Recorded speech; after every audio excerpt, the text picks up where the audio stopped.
ఇంకా గమ్మత్ ఏంటంటే వాళ్ళు చాలామంది నాకు వీడియోలు పంపిస్తూ ఉన్నారు. అలా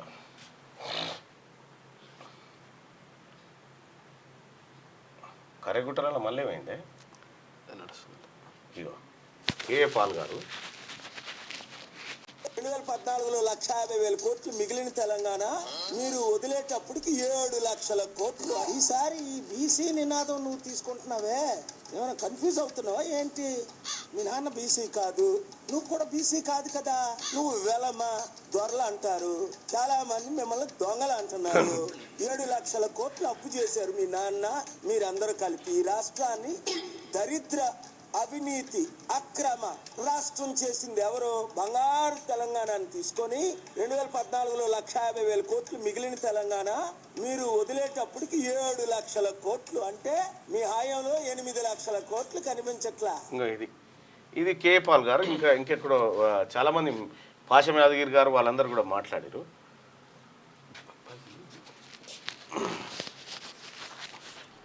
నాకు ఎవరో పంపించారు ఈ కంచం పొత్తు మంచం పొత్తు అనేది. పాపం వాళ్ళకి తెలియక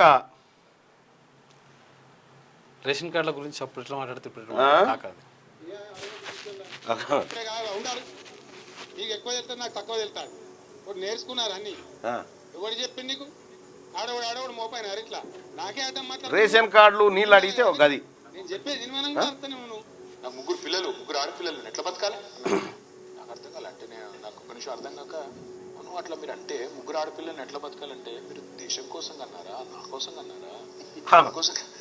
అప్పుడు రేషన్ కార్డులు అడిగితే వీళ్ళు చెప్పిన మాట ఎవరి కోసం కన్నావు జనాన్ని అని.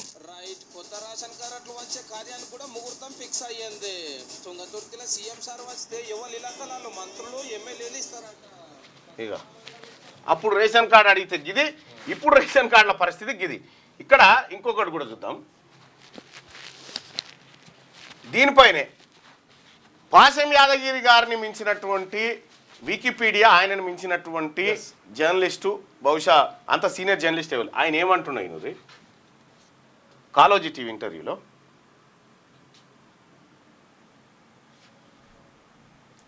ఏందో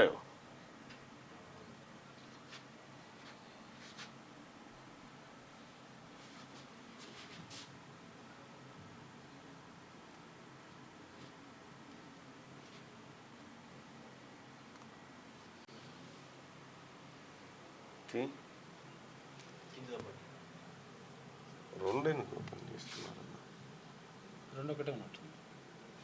ఒక డిలీట్ అన్న చేయరాదు. ఒక డిలీట్, రెండు తిరుగుతున్నాయి.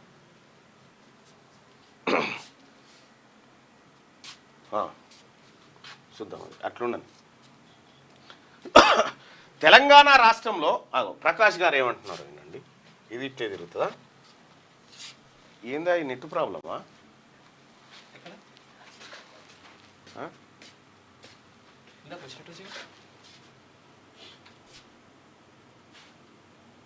అదేం లేదు, స్లో ఉంది నెట్టు.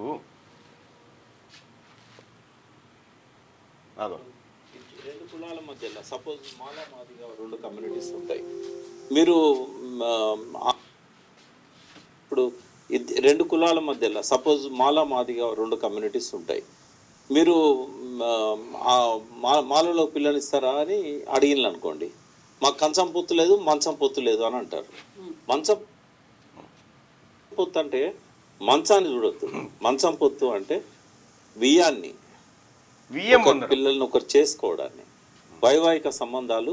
ఈ వాళ్ళకి పాపం తెలియక నిజంగా మీకు చరిత్రలో పూర్తి అవగాహన ఉంటది కాబట్టి అసలు ఈ వ్యాఖ్యల్లో ఏమైనా తప్పు ఉందా? తప్పు ఉంటే ఏం తప్పు ఉంది ఒకసారి చెప్పగలుగుతారా? ఆయన తప్పు ఇసుకరేణి వంత తప్పు. కానీ కల్వకుంట్ల కవిత చేసింది హిమాలయం అంత పెద్ద తప్పు చేసింది. వాళ్ళు దాడి చేయడం ఆయన అనడం తప్పే కావచ్చు, సామెత అది అందరు అంటారు. కంచం మంచం అన్నాడు, కానీ ఊర్లలో అంటారు అందరు అంటారు. జనరల్ గా ఊర్లలో మాట్లాడుకునేటువంటి ఒక ఏది వైవాహికానికి సంబంధించినటువంటి పెళ్లిళ్ళు ఇచ్చిపుచ్చుకునే కార్యక్రమం, ఆ విషయం ఓకే రైట్. ఇప్పుడు నేనేం చెప్పిన, పోనీ కంచం పొత్తు లేదు మంచం పొత్తు లేదని చెప్పిన అంటే ఏమని చెప్పేది ఉండే, ఉన్నదని చెప్పేది ఉండేనా? మరి అట్లా చెప్పేది ఉండేనా? పెళ్ళిళ్ళు ఇప్పుడు మీ పిల్లలు మాకు, మా పిల్లలు మీకు ఇస్తారా? ఉన్నదని చెప్పేది ఉండేనా మరి? అట్లా అందుకే ఎవరన్నా పక్కపొంటి తెలివికాలను పెట్టుకో, రౌడీలను గూండాలను పెట్టుకుంటే ఇట్లే ఉంటాయి నీ పరిస్థితి. మీకు ఒక షాకింగ్ న్యూస్ చెప్తా కాసేపట్లో, శనార్థి తెలంగాణ పత్రిక కాడికి రాగానే షాకింగ్ న్యూస్ చెప్తా ఏం జరిగింది అనేది. రైట్, నిన్న నేను ఈ కార్యక్రమానికి పోయేది ఉండే, ఈ కార్యక్రమంలో ఇటు బిజీ అయిపోయినా. ఎందుకంటే ప్రజలందరూ నిన్న ఎక్కడికక్కడ ప్రజలు నిరసన తెలియజేసి, ప్రజా సంఘాలు, కుల సంఘాలు, బీసీ సంఘాలు, యువత ఎక్కడికక్కడ నిరసనలు తెలియజేసి, సోమాజిగూడ ప్రెస్ క్లబ్లో చంద్రకుమార్ గారు, జాదల శ్రీనివాస్ గారు, తర్వాత రిటైర్డ్ ఐజీ పూర్ణచంద్రరావు గారు, ఇట్లా సూర్యారావు గారు, వీళ్ళందరూ కూడా కుల సంఘాలు, మేకపోతుల నరేందర్ గారు, వీళ్ళందరూ కూడా కుల సంఘాలన్నీ కూడా కవిత దుశ్చర్య పైన, కవిత చేసిన కార్యక్రమాన్ని ముక్త ఖండంతో ఖండించారు. ఎస్, నిన్న జాతర ఉండే ఇక్కడ జనం అంతా, వేల మంది వచ్చింది, వేల మంది. నిన్న నేను కూడా గుత్త సుఖేందర్ రెడ్డి గారిని కలిసి ఫిర్యాదు చేయడం జరిగింది. ఆ తర్వాత డీజీపీ గారిని కలవడం జరిగింది. సిపి గారికి కలుద్దామంటే ఆయన బిజీగా ఉన్నాడు, అంటే నిన్న సీఎం ప్రోగ్రామ్ ఉన్నాడు. అయితే ఈ రకంగా అంటే నేను కవితకు నేను సూచన చేస్తా ఉన్నా, నీ పక్కన ఉండాల్సింది నువ్వు. ఈ పరిస్థితి బాగాలేదు నీకు, మీ నాయన నిన్ను ఎందుకు దూరం పెట్టిండు, మీ అన్న ఎందుకు దూరం పెట్టిండు అనే బ్లాస్టింగ్ న్యూస్ ఇక్కడ ఉంది. నేను ఇప్పుడు చెప్తా ఉన్నా, రాజకీయం చేయి. ఎట్లా చేయాలి రాజకీయము? నీ పట్ల ప్రజలు అయ్యో నిజమే ఈ బిడ్డకు అన్యాయం జరిగింది అనేటువంటి వ్యవహారం రావాలి. నేను మజిల్ పవర్ చూపించుకుంటా అంటే ఏం జరుగుతుంది? ఈ చరిత్రలో మీరు ఎన్నో పేజీలు తిరిగే చూడండి, మజిల్ పవర్ చూపించుకుంటే ఏం జరుగుతుంది అనేది చరిత్ర చెప్పింది ఆల్రెడీ. ఆ చరిత్ర అనుభవ పాఠాలు తీసుకున్న తర్వాత కూడా గుర్తుపెట్టుకో కవితమ్మ, నేను ఈ సూత్రం నీకు ఎవరు చెప్పను, నీ పక్కన ఉన్నోడు కూడా సలహా ఇచ్చి చెప్పడు. సరే, నీ పక్కన ఉన్నటువంటి ఎవరు శరత్ రావా ఏదో ఉన్నది కదా, అటువంటి వాళ్ళని పెట్టుకుంటే ఏం జరుగుతుంది? వాళ్ళ జగిత్యాలకు సంబంధించినటువంటి ఒక అమ్మాయిని ఒక హాస్పిటల్లో ట్రీట్మెంట్ కోసం చేసిన వ్యవహారంలో మీరు మధ్యవర్తి కదా, మీరు ఒక బీసీ మహిళని ఏం చేసిరనే విషయంలో. సరే, అది అటు పెడితే, నీ పక్క పంటున్నటువంటి వాళ్ళని ఇటువంటి వాళ్ళని పెట్టుకుంటే వచ్చేది గిదే రిజల్ట్. ప్రజలందరూ చీకొడతారు. ఓ మేధావి వర్గాన్ని పెట్టుకో, ఓ ఇంటలెక్చువల్ గ్రూప్ను పెట్టుకో. ఈ కష్టకాలంలో నాయన దూరం కొట్టిండు, అన్న దూరం కొట్టిండు, ఏం చేయాలి ఎట్లా అనేది తెలుస్తుంది. బీసీలకు మజిల్ పవర్ లేదని మీరు అనుకుంటురా? బీసీలకు ఓటు పవర్ ఉంది. ఇప్పుడు ఏమైంది? ఇప్పుడు నువ్వు బీసీ నీకేం సంబంధం అని చెప్పి తెలంగాణ జనం అంతా నీ మీద దుమ్మెచ్చిపోయేవాటి. మేము ఖచ్చితంగా చట్టపరంగా మీ మీద ఎట్లా చర్యలు తీసుకోవాలో ఆ విధంగానే ముందుకు పోతాం. మీలాగా మీ ఆఫీసుల మీద, మీ ఇండ్ల మీద పడి దాడి చేసేటువంటి ఆలోచన మాకు లేదు, మేము చేయం. చేయగలిగే శక్తి ఉన్నది. రెండోది ఏంటంటే, ఈ 2 రోజులు వృధా, ఈ 2-3 రోజులు వృధా. పాపం అక్కడ దెబ్బలు తాకిన వాళ్ళకి కూడా, ఆ అద్దాల బలగొడితే కుచ్చుకపోయిన వాళ్ళు కూడా, అందులో చాలామంది బీసీలు ఉన్నట్టు ఇక్కడికి వచ్చినటువంటి సమస్యలు చెప్పుకోవడానికి వచ్చినటువంటి వాళ్ళకి అద్దాలు దిగి ఇట్లా బ్లడ్ అంతా రక్తం కాదు, ఇట్లా చాలా జరిగినాయి.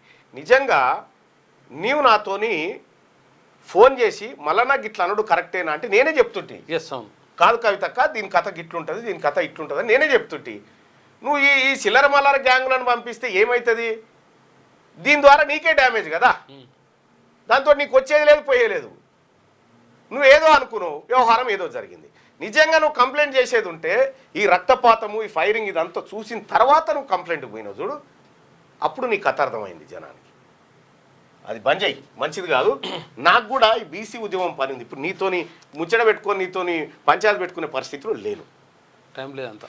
6వ తరగతి నుండి 10వ తరగతి విద్యార్థులకు గొప్ప అవకాశం. ఏపీ, తెలంగాణ మరియు సిబిఎస్ఈ విద్యార్థులకు ఎలాంటి అడ్మిషన్ ఫీజు లేకుండా సంవత్సరానికి కేవలం 1000 రూపాయలకే ఐఐటీ స్టాండర్డ్స్ తో ఆన్లైన్ ట్యూషన్స్ చెప్పబడును. 15 ఏళ్ల సుదీర్ఘ అనుభవం గల ఫ్యాకల్టీతో క్లాసులు నిర్వహించబడును. ఇప్పుడే ప్లే స్టోర్ నుండి ధర్మవాహిని యాప్ ని డౌన్లోడ్ చేసుకోండి. వివరాలకు సంప్రదించండి 7893051526.